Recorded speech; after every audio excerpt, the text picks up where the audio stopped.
Hello, friends. How are you doing today? We are going to continue it with what Bob Proctor was saying in his group of paradigm shift. And yesterday he was talking about a subject very interesting. It's about making decisions. And I love this subject a lot because, I study it quite often about making decisions. We all make decisions. You can't do anything without making decision. But now first, let's do this. So if you are watching us on Facebook, thank you so much for watching. Please share and like so other people can benefit from this video. At the same time, if you're watching us on YouTube, please subscribe and also like. So we get 100 subscribers. We are a small channel. We just started very recently, but as we have more subscribers in our channel, we can change the name and put a more better name. Now we have letters and numbers. So till we get there, but soon enough, we'll get a lot of subscribers. A lot of people, they have thousands of subscribers and they've been on YouTube for years. Someone was telling me that he used to just make little video about old cars on the 80s, and he studied on the 90s, so no a lot of people were watching those cars. Now everybody wants to watch those cars, and the guy has over 1 million subscribers. So I encourage anybody that wants to share something special about themselves or something they do, put a channel on YouTube. You always find someone who wants to have your content and interested with you. So today, as always, we talk about the Bible and we talk about coaching. We try to relate what the Bible said and what coaching said so we can understand that pretty much the Bible, the scripture, is there to help you as a manual to live a good life and to be happy. That's the whole thing. And coaching does the same thing. We use a lot of principles from the Bible and we apply them to help you to achieve your goal and to believe in yourself. So we work as an accountability partner. We have different techniques that help you to achieve your goal greater. And consider it like I had a friend who is an alcoholic and is always in those talks in the alcoholic. And every time I talk to him, he's telling me, "Hey, I'm calling you later." And sometimes I spend time with him, and he's always listening to those groups, and they support each other's a lot, and they do a lot of talking. And it's basically a coaching. They coaching people to get out of alcoholism, and it's devastating a lot of people, but they are accountable. They go to the groups, they meet, they talk, and it's great. So in coaching, we do the same thing. We always meet with people, we talk, and we try to keep updated. Okay, so making decisions. We're going to start with Isaiah 41, and talks very pretty about, and I'm going to relate it with something else that is in the Bible, and then we're going to relate it, how they make related with decisions and other things. So um, here it is. Isaiah 41:10, it said, "Do not fear," because in making a decision, there's always a risk of making the wrong decision, you see, and we're going to talk about that. So I'm going to read it all, and then we're going to go each by each. "Do not fear, for I am with you. Do not be dismayed, for I am your God. I will strengthen you and help you. I will uphold you with my righteous hand."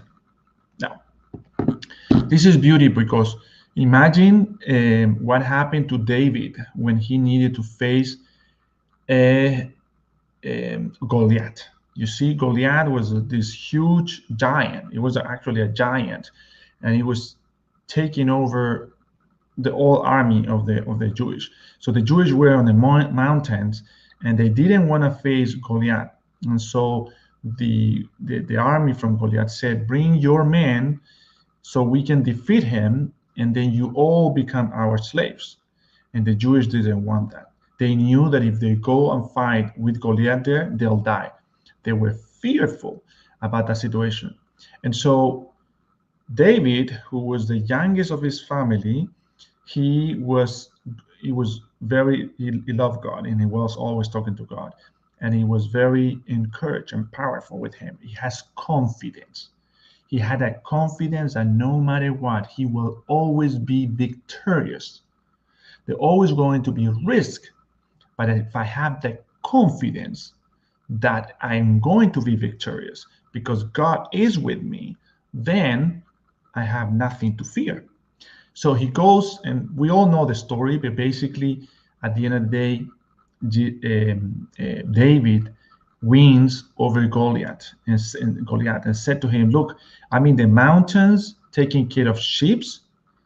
I only wearing sandals, a shirt, and a slingshot, and I'm defending these sheep against lions, and I'm defeating these lions.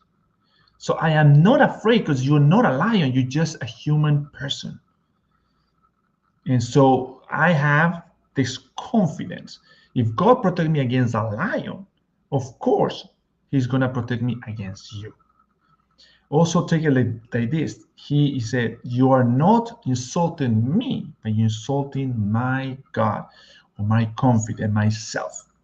You see, my being, and it is my God who is coming to chase you through me. So this is beautiful because so many people sometimes have a low self-esteem or low confidence, and they are not really sure if making the right decision or what is making the right decision. But the funny thing is that we make decision every day. So, when you wake up in the morning, you have to make that decision to wake up. You have to make the decision to take a shower. You have to make a decision of get dressed. You have to make a decision of drinking the milk or the tea or have some breakfast or lunch. So we're making decision every day. We never ever think something negative because we're so used to make those decisions. We know the outcome. As we know the outcome, then we have no doubt. And we have no doubt, there's no fear, we're confident. We're confident that we're gonna go and we're gonna turn on that shower and the water will come out. We're confident we're gonna get dressed, and we're confident, and we have that confidence because that confidence is built in us as a success repetition in our life. So put it this way, when you are successful in your life, you become very confident of what you need to do. If you make a coffee, the first time comes horrible bad, but as you make it constantly, repetitively, then the confidence, then coffee start getting good. And every time you make the coffee from now, it's always good. So it gives you that confidence. No matter who is coming to drink your coffee, he's going to like it because you know how to do it. You have that confidence. But that confidence was built upon success. And success is achieved through repetition of doing something.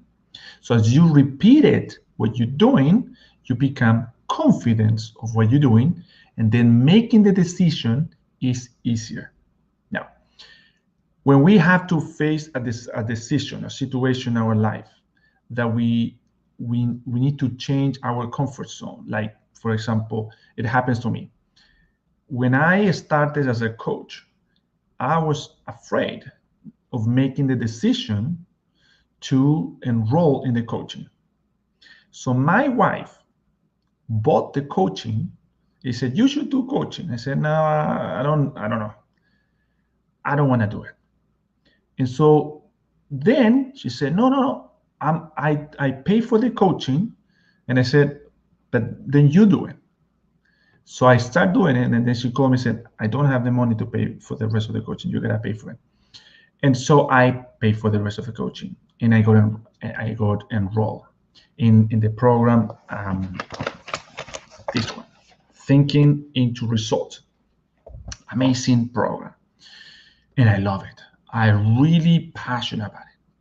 But for me, I wasn't going to make the decision because I wasn't sure that if it was good for me or not. Then I make the decision, and I realize that I start getting confidence. What I wanted to have in life, I could actually have it. So what I did next I enrolled with Proctor Gallagher Institute as a coach, and I paid the big fee. They have a huge fee for becoming a coach with them, and I became a coach with them.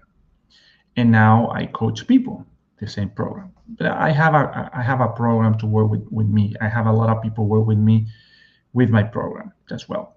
So the beauty of this is that I made that big investment in my life because I was confident that I was going to succeed no matter what, because I have the tools that the program was teaching me. You see, the problem is that it's hard to make a decision when you don't know the outcome. It's easy to make the decision when you know the outcome. But if you know the outcome is going to be good, that decision is more easy to take. I always say to people like this, success is not habitual. Not everybody is successful. Success is like finding gold. And gold is not on the surface.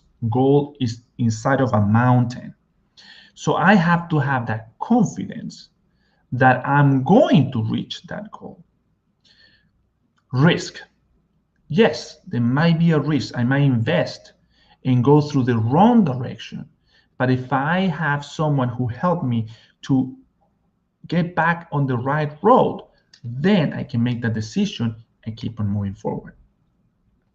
Every decision we make in our life has to be understood that God is there to help you to be happy.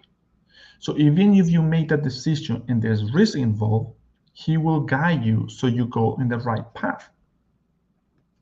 We're like little children. Same like our kids, we're still children. We want things, we don't want things, but at the end of the day, He always put us back in what we want. He never face you a situation that you cannot handle. He always put you in a situation that you can handle. And once you handle it, you become stronger. I love what Bob Proctor said in the book, and I'm going to read a little messages that said here. For example, if he talk about decision, and if you were in the, I encourage a lot of people to get into the into the group that Bob has. I think so. The group is going to close on Monday, so I don't know if you wants to go there or not. But he said very interesting this, and I love it. He said, once you make the decision, you will find all the people, resources, and ideas you need every time. So, for example, you are home and right now you don't have a job or you're not happy with your job, and you decided to take classes of cooking, and because you like cooking, and then you realize that you like cooking pies, chicken pot pies, or pies made with chicken inside. In the US, I don't know if you're outside the United States, and so they have cooking chicken inside of a pie, and you make them, and people said, hey, I really like them. So you make the decision to take the class because there's one knowing outcome. You will learn how to do the pies. Now people like the pies. Now you can make another decision. I'm gonna buy more. I'm gonna buy more parts, and I'm gonna make more pies, and I'm gonna sell them to my neighbors. So this is the thing. You're making the decision. You will find the people because you will look for ways to know how to make pies. You will look for people who knows how to buy ingredients for the pie. You will look for people who might want to buy the pie. So you find in the people. You find the resources, all the materials for the pie, you'll find in the grocery store. If you don't find them there, then someone will tell you, you're like a commercial, you should go to a grocery store specific for restaurants. And then you go there, you do a saving. Then someone will come and say, hey, I love your pies, but why don't you make something special, or look on the internet and you change the pie. You don't make it the same, you make different pies. Or you make a chicken pot pie and turkey pot pie and beef pot pie. You make a different kind of meats. or you put on one is only vegetables, so you become new ideas come out.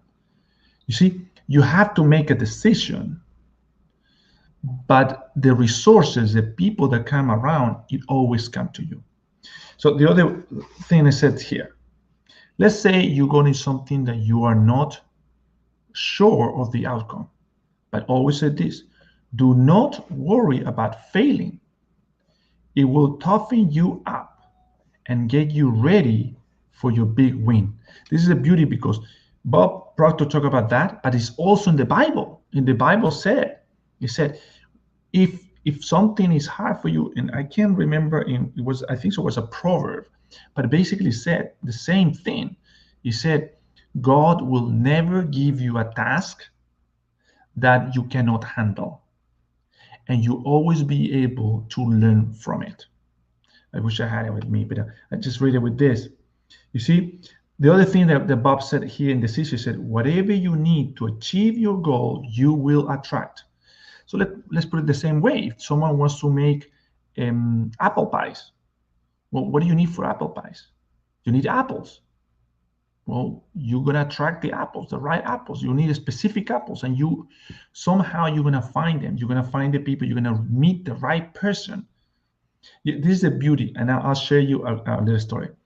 When I was in Chile, I was selling air conditioning to the mining industry, because mines has to build cities. They make these mobile cities, and they need air conditioning. So I was selling air conditioning without knowing anyone. I called the mine and I said I wanted to talk with one of their buyers, and they make me an appointment for 2 weeks.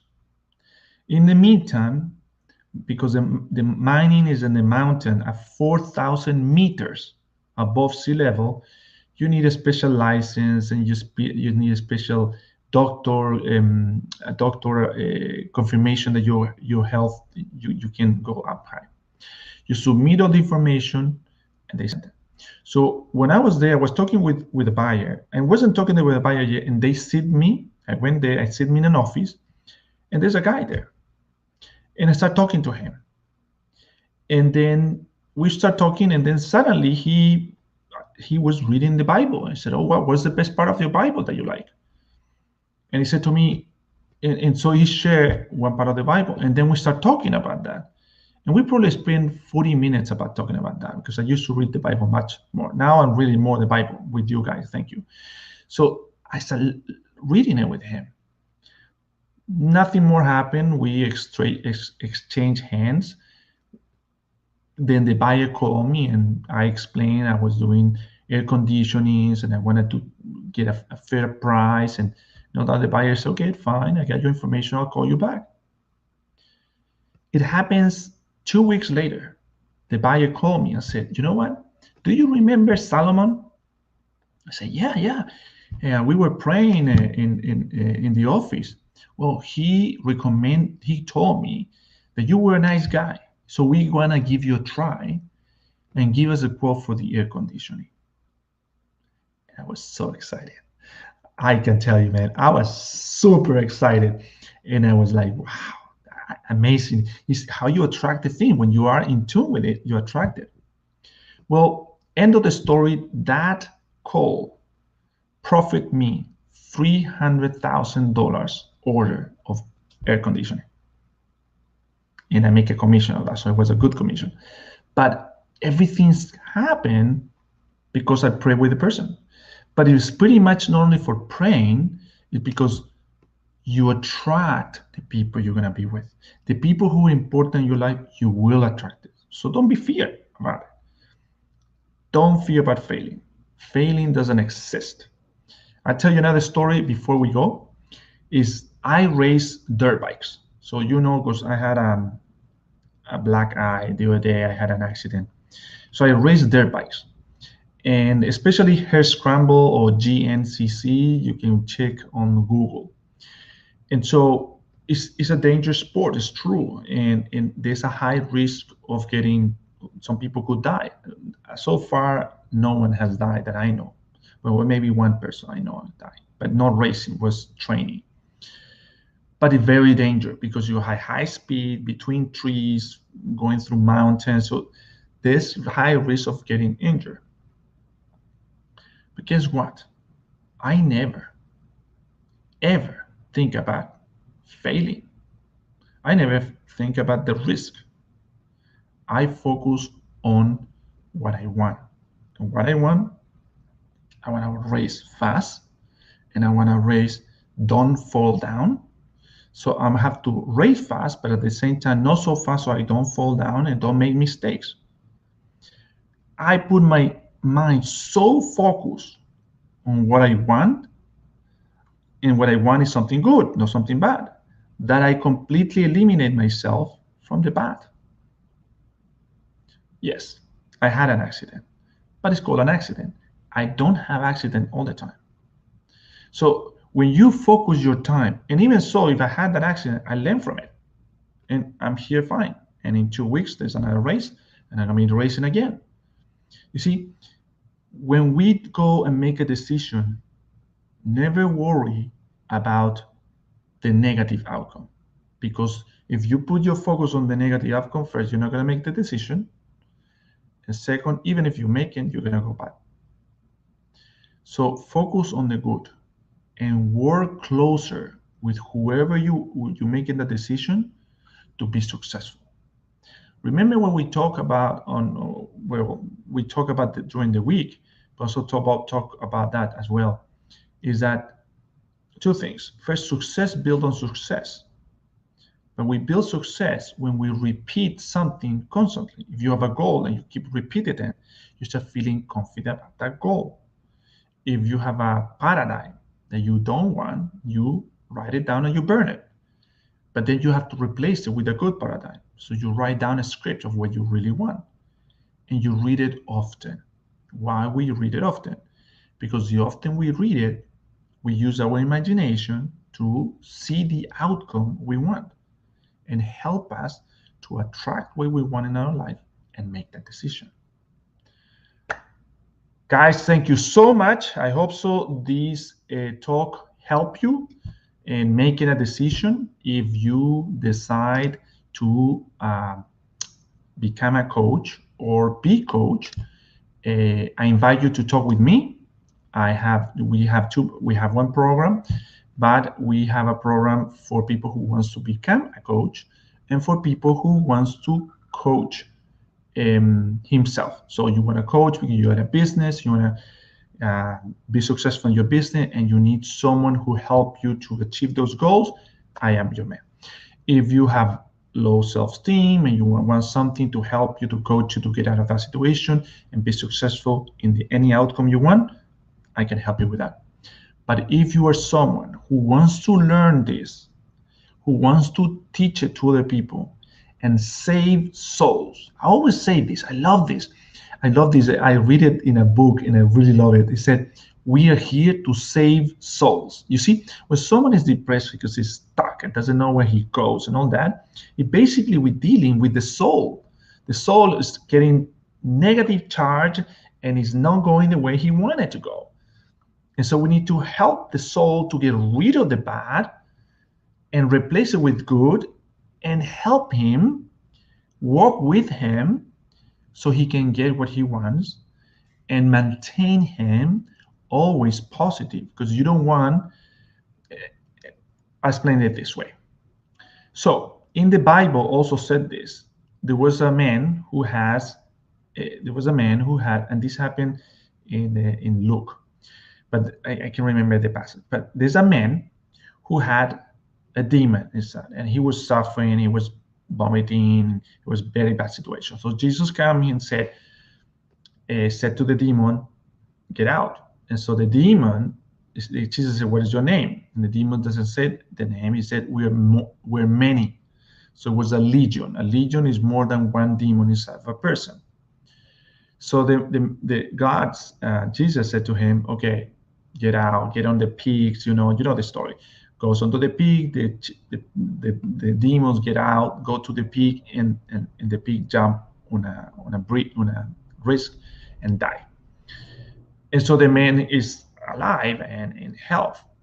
But the Bible warns that when you clean the house and the clouds, you clean the house, then if you don't fill it with something positive, something good, which in this case God, then other demons will see, oh wow, look at that, there's a nice house there and it's clean, let's go and reside there, and you're gonna have more demons coming back. So in coaching, we put it this way: we have demons too, but demons is our negativity, the negative feelings, the feeling that it's not gonna work out, that I'm just wasting my time, this is not working, I don't have money in my bank account, I'm not gonna have money. So all these feelings, which are your old bad paradigms, or call it all current paradigms, and they're bad, and they make you feel bad about it. So what you do with that is that you take them, you write it down, burn it, take them out, but you have to bring something good, because if you don't repeat and build as something good, the bad ones can come back if this is not here. So you need to have something, whether it's good or bad, and it's up to you to put the good into it. All right, guys, so here to help you anytime you want. I have to go because in 4 minutes, less than 4 minutes, I have to start the Spanish class. But thank you so much for tuning in. If you're watching us on Facebook, again, please like and share. If you're watching us on YouTube, subscribe and like. And if you are looking, if you or you know someone who might benefit from coaching or might need something, but they don't know how to get it, personal or professional, let them talk to me. I'll be happy to talk to them. And thank you so much. Have a great day, and we'll see you not tomorrow, but we'll see you on Monday, because I think so this program ends today. There's no more teachings. There's more of talking right now with the coaches and all that. So you can call me anytime. Thank you, guys. I really have to go, but thank you so much for tuning, and we'll see you Monday at 12. Bye-bye.